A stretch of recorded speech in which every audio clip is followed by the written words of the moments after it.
Class 9th बेटा chapter 1 करते पे हैं। अज आप करांगे एक्सरसाइज 1.2 कहना check state whether the following statements are true और फॉल्स जस्टिफाई योर आंसर। कहना दसो कि जड़ियाँ नीचे वाली टर्म स्टेटमेंट्स आ वो ट्रू आ कि फाल्स आ, जे ट्रू आ तो क्यों ट्रू आ, जे फाल्स आ तो क्यों फाल्स आ।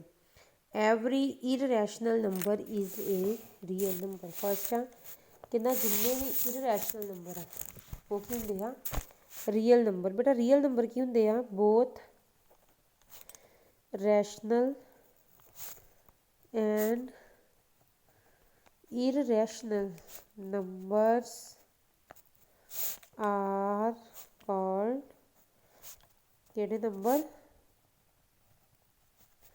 Real number. जिन्ने भी रैशनल नंबर आ जिन्ने भी इररैशनल नंबर आ सारे कंबाइन कर दिए तो की बन जाता है रियल नंबर। कहता every irrational number is a real number. दसो यस ट्रू। इसका आंसर क्या होगा ट्रू ट्रू। ठीक है बिकॉज सीधा ही लिख लो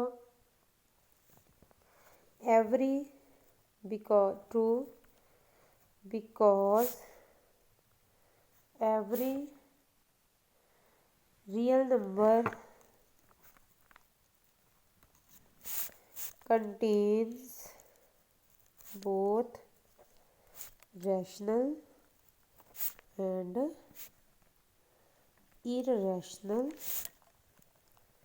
numbers। ठीक है every point on the number line is of the form root 2 where m is a natural number। कहना जिन्ने भी लाइन आ नंबर लाइन ते जिन्ने भी सॉरी नंबर आ उन्होंने सारे अंडर रूट की फॉर्म के आप कर सकते हैं।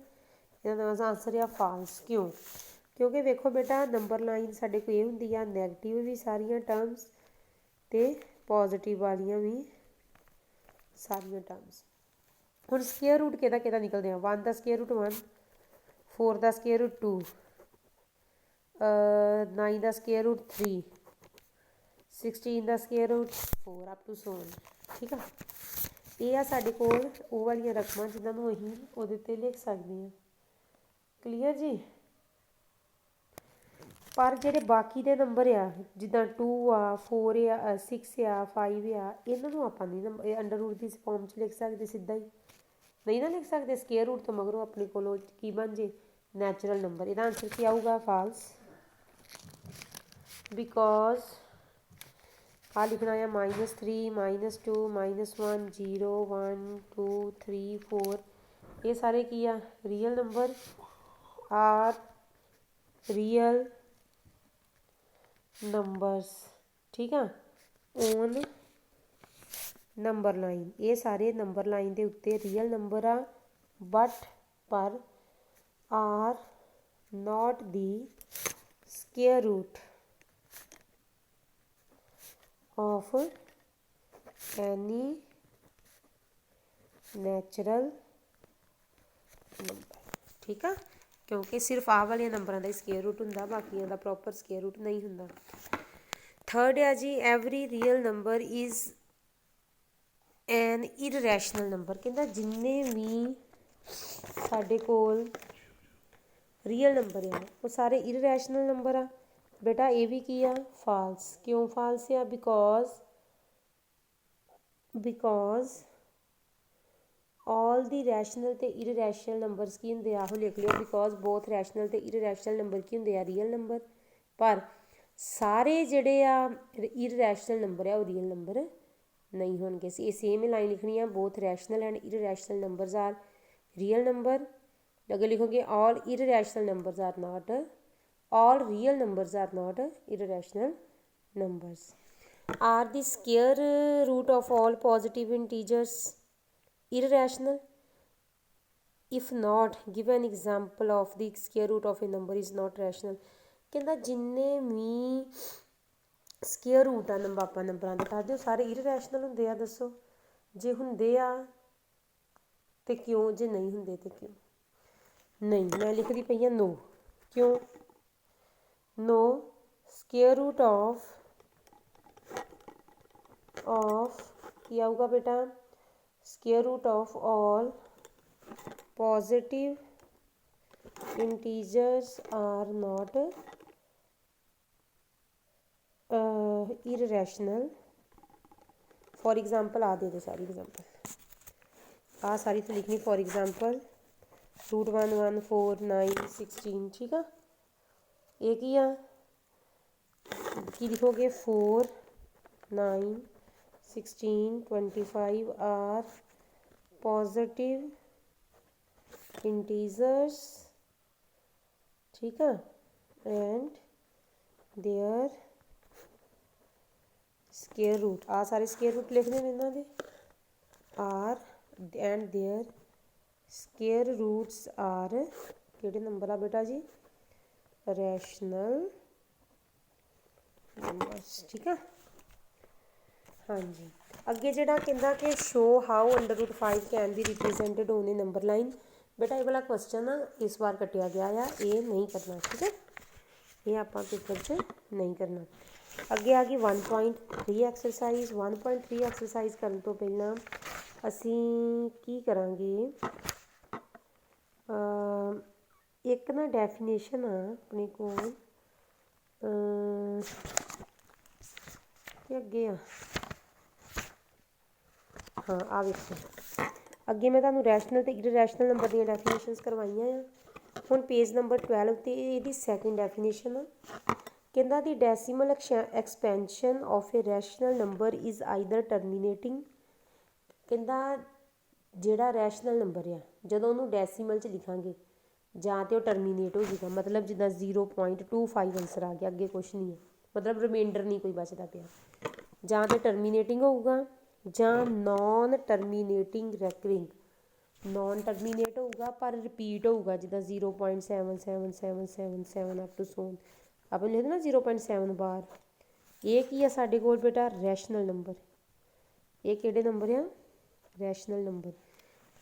Decimal expansion of rational number जां ते टर्मीनेट होगी जां की होगी रैकरिंग होगी, नॉन टर्मीनेटिंग रैकरिंग, जां इहदी डेफिनेशन दूजी इहनूं इदां किदां लिख सकते हैं, a number whose decimal expansion is terminating और नॉन टर्मीनेटिंग रैकरिंग रैकरिंग का मतलब रिपीट हो रहे हैं, इज़ रैशनल, ये रैशनल नंबर की सैकेंड डेफिनेशन है। नीचे इररैशनल की भी वेखो, the decimal expansion of an irrational number is a non terminating non repeating, repeating कह लो रैकरिंग कह लो एक ही गल है।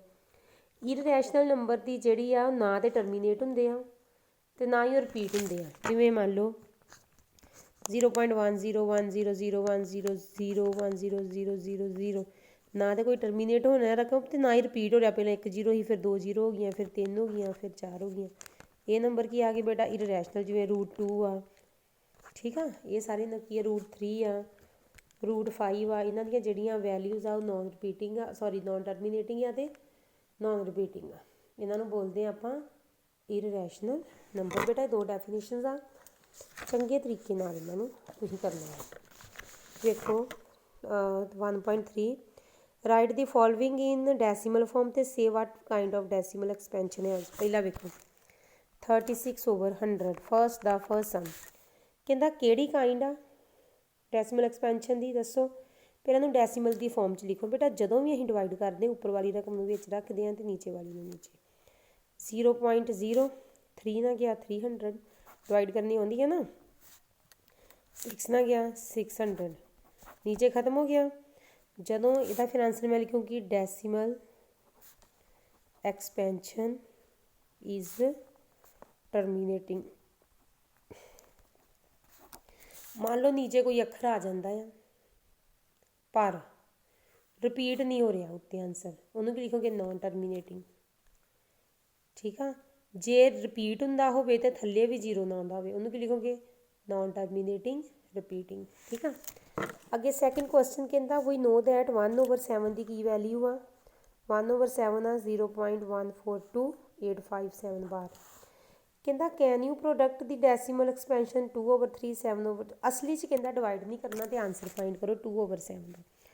बेटा 2/7 का आंसर कितना फाइंड करना है, 2 × 1/7 2 × 0.142857 का बार, इनू ये मल्टीप्लाई कर दो आंसर आ जाएगा। 3/7 बेटा की लिखोगे 3 × 1/7 तो 1/7 की वैल्यू नू पुट कर लोगे, सारे सवाल सेम ही हो जाएंगे। अगे third sum is very very important, ठीक है। Express the following in the form p over q where p and q are integers and q is not equal to 0। मतलब कादी डेफिनेशन आ रैशनल नंबर की, कहता 0.6 बार नू कच करो पी ओवर क्यू की form के विच, एक्स के बराबर आ 0.6 बार, इनू की लिखांगे 0.6666 अप टू सोन। ਇਹਦਾ नंबर कितना पा लो 1, ਇਹਦਾ नंबर बेटा कितना पा लो 1। ਹੁਣ जे तो एक चीज़ वेखो, जेकर एक अखर के उपर बार आ तो 10 ਨਾਲ मल्टीप्लाई करोगे, जे मान लो जिदा 2 अखर आ 4 7 ਵੱਖਰੇ ਵੱਖਰੇ, दोवां के उत्ते बार आ 100 ਨਾਲ मल्टीप्लाई करोगे, मान लो 1 1 1, मान लो 1 3 7, तिना के उत्ते बार आ तो 3 ਨਾਲ मल्टीप्लाई करोगे, जिन्ने अखरां के उपर बार आ उन्नियां ही मल्टीप्लाई करना है, ठीक है। जिदा लिखा हुआ 0.47 बार, बार कला 7 के उत्ते ही आ, इनू की लिखोगे 0.4777, कितने अखर रिपीट हो रहे हैं सिर्फ एक, इस करके कहना मल्टीप्लाई करोगे 10 मल्टीप्लाई 1 नू कितना मल्टीप्लाई करो 10 नाल, कितना आऊगा 10x ऑन बोथ साइड्स, दोवें पासे ही बेटा जो मल्टीप्लाई करी दी है ना दोनों पासे करी दी है, कितना आऊगा 6.6666 नंबर पा लो 2। जो आप 10 ਨਾਲ मल्टीप्लाई करांगे ना एक पॉइंट इधर चल जूगा, 2 - 1 कितना आ गया 10x - x,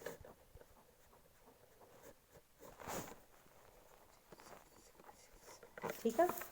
10x - x equal to 6.666 - 0.666, 9x के बराबर आ गया 6 दे, x के बराबर आ गया 6/9, x कितना आ गया जी 2/3, x कितना आ गया साढ़े को 2/3, समझ आया। हाँ जी, ये आ सम जिहड़ा ही करना है। अगे वेखो बेटा क्वेश्चन नंबर 4 कहता एक्सप्रैस इनू करो किहड़ी फॉर्म च पी ओवर क्यू की फॉर्म, सेम उदा ही 10 ਨਾਲ मल्टीप्लाई कर देना है क्योंकि एक ही अखर रिपीट हो रहा, ठीक है। कहता what can the maximum number of digits can be repeating back of the digit, कहता जदों असीं 1/7 डैसीमल एक्सपेंशन च लिखांगे, ठीक है, तो कदों अखर रिपीट होगा, यदा मतलब होएगा 1 ਨੂੰ ਵਿੱਚ रख के 17 ਨਾਲ मल्टीप्लाई करांगे, एक अखर आ 1 2 0 पा के 2 ले आवांगे, उदों तक इनू करी जाना डिवाइड जब तक पहला अखर दोबारा नहीं आ जाता, भावें 10 वारी कर लो 10 तक पहुँच जाए, भावें 15 तक पहुँच जाए, भावें 5 तक पहुँच जाए, भावें 10 तक 11 तक पहुँच जाए, ठीक है। इत्थों शुरू करना टॉप तो एंड तक सारी डिवीजन होनी। बाकी ये जोड़े सामने वो सेम आ, वेखना आ रैशनल किहड़े आ इररैशनल किहड़े आ, जिद्दां दसो इन्हां चों रैशनल किहड़े आ, √3 ये इररैशनल आ, 22 25 का स्केयर रूट हुंदा 15 इररैशनल आ, ठीक है। 0.3796 टर्मीनेटिंग आ ते रैशनल आ, 478 ये भी टर्मीनेटिंग आ ते रिपीटिंग आ, नॉन टर्मीनेटिंग रिपीटिंग आ, इसदा मतलब एक ही आ रैशनल। हुण आ देखो ये नहीं रिपीट हो रहा, पहला एक अखर आ फिर 2 आ फिर 3 0 फिर 4 तो अगे अपने कोल की आ रहा बच्चा पार्टी नॉन रिपीटिंग, इस करके की आ इररैशनल। ये जी एक्सरसाइज आ एज इट इज़ इदा ही करनी आ। इस तो अगे आ गई 1.4, वो बेटा साडे सिलेबस में नहीं हैगी, ठीक आ। बाकी जो काम है वो तुहानूं मैं अगली च